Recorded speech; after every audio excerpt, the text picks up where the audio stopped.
Hello friends, welcome back to judiciary cracker. आज का topic जो है हमारा वो बेहद ही इम्पोर्टेंट है, ख़ास है। जितना इम्पोर्टेंट हम एफआईआर चैप्टर 12 टॉपिक को देते हैं उतना ही इम्पोर्टेंट ये टॉपिक है। टॉपिक है हमारा कंप्लेन टू मजिस्ट्रेट। क्या कंप्लेन केसेस में क्या प्रोसेस होता है, कब इन्वेस्टिगेशन होती है, क्या इंक्वायरी होती है, मजिस्ट्रेट क्या स्टेप्स लेता है, क्या इंश्योर करता है प्रोसेस के लिए। तो ये सारी बातें हम देखेंगे। आज के कंप्लेन मजिस्ट्रेट को की जाती है तो उसके बाद मजिस्ट्रेट कैसे स्टेप्स लेता है, क्या प्रोसेस फर्दर करेगा। तो इसको हम बेसिकली 3 पार्ट में हम डिवाइड करेंगे। मेन टॉपिक जो हम कवर करेंगे आज के वीडियो में कि एग्जामिनेशन कंप्लेनेंट का कैसे होगा, क्या वो ओथ पे होगा, क्या मजिस्ट्रेट बाउंड है एग्जामिनेशन करने के लिए या नहीं, किन का एग्जामिनेशन बाउंड है मजिस्ट्रेट करने के लिए और किन पर्सन्स का एग्जामिनेशन करने के लिए बाउंड नहीं है। सेकंड, उसके बाद हम देखेंगे कि इंक्वायरी जो है फर्दर कंप्लेंट की स्क्रूटिनी करने के लिए वो कैसे की जाएगी, क्या इंक्वायरी कंडक्ट की जाएगी, क्या पुलिस इन्वेस्टिगेशन के लिए मजिस्ट्रेट ऑर्डर कर सकता है, क्या कोई प्राइवेट पर्सन को भी ऑर्डर कर सकता है इन्वेस्टिगेशन करने के लिए, ये बात भी हम देखेंगे। और लास्ट में देखेंगे कि क्या कोई ग्राउंड्स बनते हैं या नहीं बनते हैं कंप्लेन को डिसमिस। कंप्लेन किस केसेस में होती है, किन किन केसेस के अंदर कंप्लेन को डिसमिस कर सकते हैं, किन केसेस में आगे फर्दर प्रोसेस जारी रहेगा। तो ये सारी बातें जानने के लिए वीडियो को एंड तक ज़रूर देखिए और चैनल को सब्सक्राइब करना ना भूलें और बेल आइकन पे ज़रूर प्रेस करिए। मैं फिर से कहूँगा फ्रेंड्स, वीडियो में एंड तक ज़रूर बने रहिए, साथ में ये टॉपिक इम्पॉर्टेंट है। चलिए, पहले हम सबसे पहले देखेंगे कि इन जनरल के ये टॉपिक जो सेक्शंस हैं इनका प्रोविजंस क्या है, इसका मतलब क्या है, इनका पर्पस क्या है एनेक्ट करने का।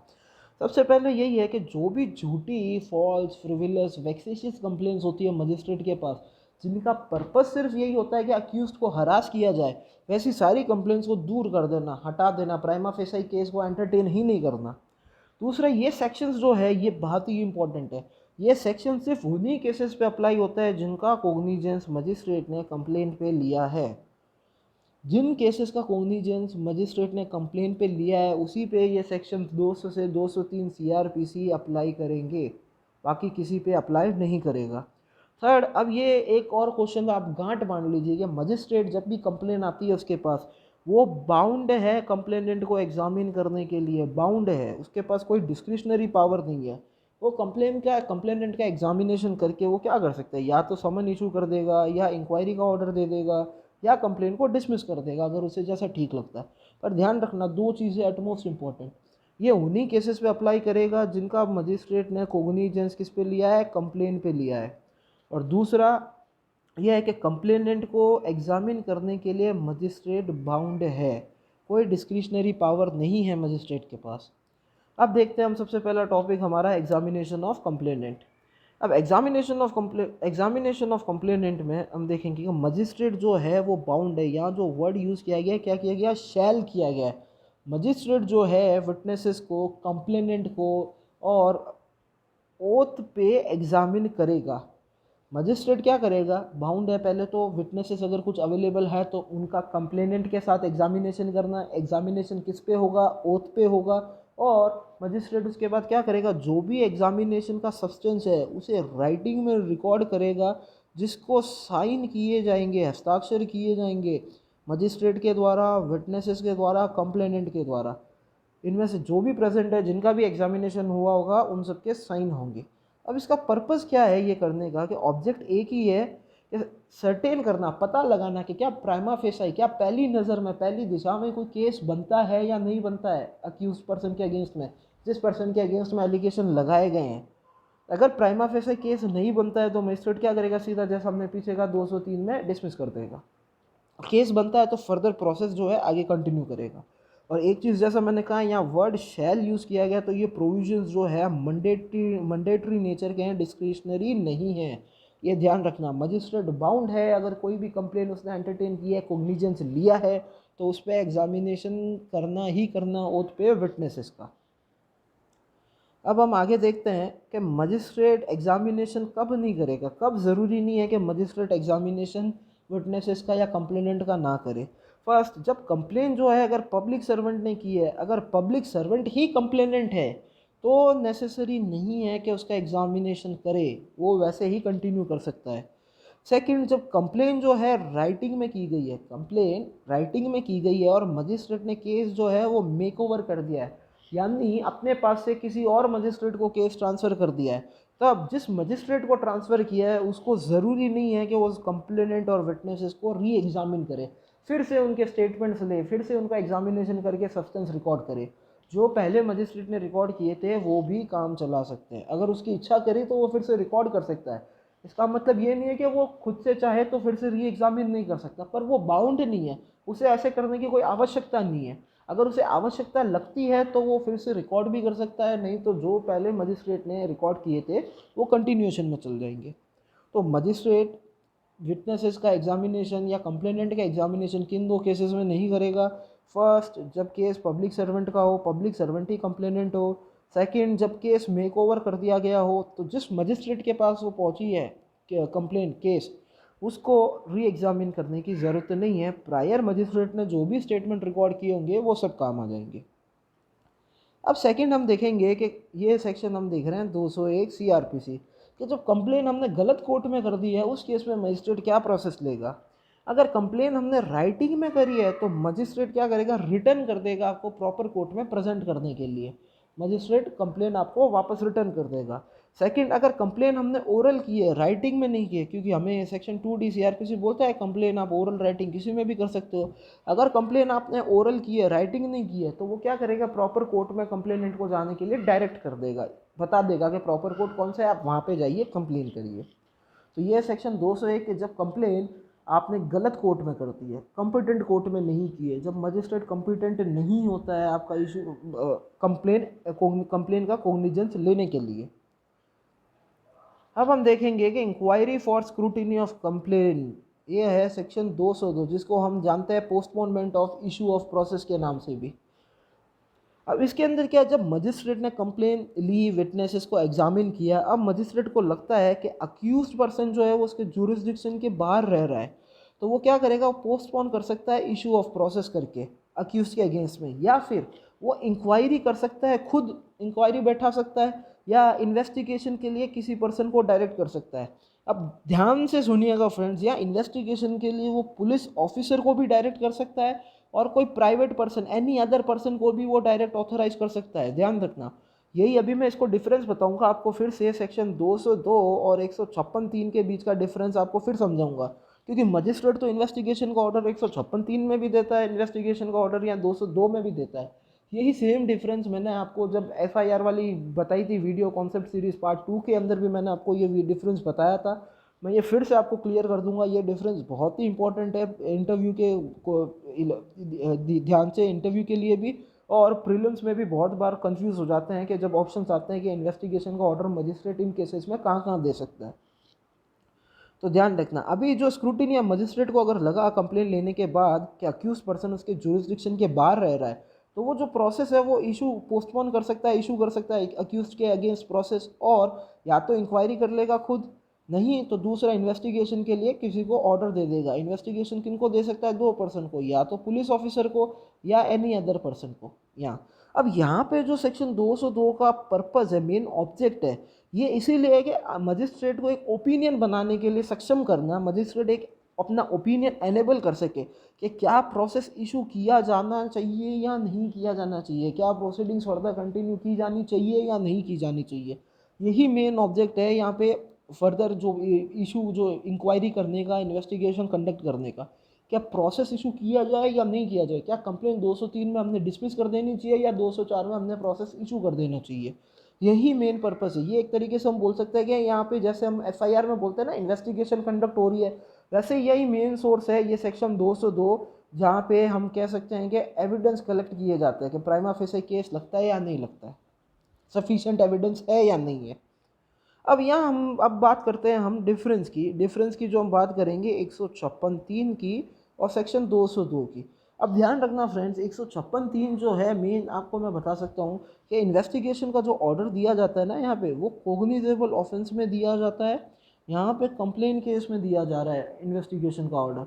यहाँ पे जो 156(3) के अंदर है वो कोग्निजेंस का ऑर्डर जो है वो सिर्फ पुलिस ऑफिसर को ही दिया जाता है, कोई भी प्राइवेट पर्सन को नहीं दिया जाता है। यहाँ पे 156(3) में, 202 में जैसे अभी हमने देखा कि यहाँ पे जो पुलिस ऑफिसर को भी दिया जा सकता है ऑर्डर इन्वेस्टिगेशन का, और कोई प्राइवेट पर्सन को भी मजिस्ट्रेट ऑथराइज कर सकता है इन्वेस्टिगेशन कंडक्ट करने के लिए। 156(3) का जो ऑर्डर होता है, दूसरा डिफरेंस, 156(3) का जो ऑर्डर होता है इन्वेस्टिगेशन का, ये बिफोर कोग्निजेंस होता है, और 202 का जो ऑर्डर होता है ये आफ्टर कोग्निजेंस होता है। मजिस्ट्रेट कोग्निजेंस लेने के बाद ऑर्डर करता है। तो ये थे फ्रेंड्स दो डिफरेंस इंपॉर्टेंट 156(3) और 202 के बीच में, तो इसमें हमें कंफ्यूज नहीं होना है। अब इसके अंदर अब 202 सेक्शन ये भी बात करता है कि मजिस्ट्रेट का डिस्क्रिशन तो है कि इशू को वो पोस्टपोन करे, पर इसका मतलब ये नहीं है कि वो राइटिंग में रीजंस रिकॉर्ड नहीं करेगा। अगर वो इशू प्रोसेस कर रहा है या पोस्टपोन कर रहा है तो उसे राइटिंग में रीजंस भी रिकॉर्ड करने होंगे। और मेयरली अगर आपने डायरेक्ट कर दिया पुलिस ऑफिसर को या कोई और पर्सन को कि भैया आप इंक्वायरी करिए डायरेक्ट बिना रीजंस रिकॉर्ड किए या प्रोसेस फॉलो किए, तो माना जाएगा कि सेक्शन 202 की कंप्लाइंस नहीं हुई है। मेयर डायरेक्ट करना, मेयर पुलिस ऑफिसर को ऑर्डर करना या इंक्वायरी के लिए ऑर्डर करना, रिपोर्ट कलेक्ट करना, ये कंप्लाइंस नहीं है सेक्शन 202 के प्रोसीजर की। आपको रीजन राइटिंग में रिकॉर्ड करने, कोई भी आप पर्पस लिखो जिस चीज़ के लिए भी आप इशू कर रहे हो। फिर है कि मजिस्ट्रेट जो है यहाँ पे दो केसेस के अंदर जो है इशू पोस्टपोन नहीं करेगा। एग्जांपल, दो केसेस के अंदर हमें प्रोविजो पार्ट बताता है। पहला, जब ऑफेंस जो है वो सेशन कोर्ट के द्वारा एक्सक्लूसिवली ट्रायबल है तो वो इन्वेस्टिगेशन का ऑर्डर नहीं देगा। ध्यान रखना, अगर ऑफेंस जो है कंप्लेंट जो आई है मजिस्ट्रेट के पास जिस पे कोग्निजेंस लिया है, उसे पता लगता है कि ये सेशन कोर्ट के द्वारा एक्सक्लूसिवली ट्रायबल है, तो वो इन्वेस्टिगेशन का ऑर्डर नहीं देगा। इन्वेस्टिगेशन का ऑर्डर देने के लिए वो बाउंड नहीं है। और दूसरा है कि मजिस्ट्रेट जो है वो इन्वेस्टिगेशन का ऑर्डर दूसरे केस में भी नहीं देगा। कब? जब कंप्लेंट जो है वो कोर्ट में हुई नहीं है, यानी कंप्लेंट जो है वो कोर्ट में हुई नहीं है जब तक कंप्लेनेंट और जब कंप्लेंट जो है कोर्ट में हुई नहीं है और कंप्लेनेंट और विटनेसेस जो है एग्जामिन नहीं हुए। आप फिर से इसको समझिए, स्मूथली समझिए दो पॉइंट्स, कब कौन से केसेस के अंदर मजिस्ट्रेट जो है वो इन्वेस्टिगेशन के ऑर्डर नहीं देगा। फर्स्ट पॉइंट तो ये है जब ऑफेंस जो है वो सेशन कोर्ट के द्वारा ट्राइबल है, सेशन ट्राइबल ऑफेंस है, सेशन कोर्ट के द्वारा ही एक्सक्लूसिवली ट्राइबल है, तो मजिस्ट्रेट जो है वो इन्वेस्टिगेशन का ऑर्डर नहीं देगा। मजिस्ट्रेट इन्वेस्टिगेशन करने के लिए ऑर्डर दे ही नहीं सकता। दूसरा केस है जब कंप्लेन जो है वो कोर्ट में हुई नहीं है। जब कंप्लेन कोर्ट में हुई नहीं है, कब तक नहीं करेगा? कब तक? जब कंप्लेन कोर्ट में हुई नहीं है, जब तक कंप्लेनेंट और विटनेसेस एग्जामिन नहीं हो जाते हैं। अगर कंप्लेन कोर्ट में हो गई है उसके बाद भी वो ऑर्डर कर सकता है, पर उसके लिए कंप्लेनेंट और विटनेसेस का एग्जामिनेशन होना ज़रूरी है, बाउंड है। और एक चीज़ और है, जब ये इंक्वायरी और इन्वेस्टिगेशन का ऑर्डर करते हैं तो यहाँ पे मजिस्ट्रेट चाहे तो इंक्वायरी के दौरान जैसा भी उसे ठीक लगे, during inquiry, not during investigation, during inquiry वो चाहे तो ओथ पे विटनेसेस के स्टेटमेंट लिए जा सकते हैं।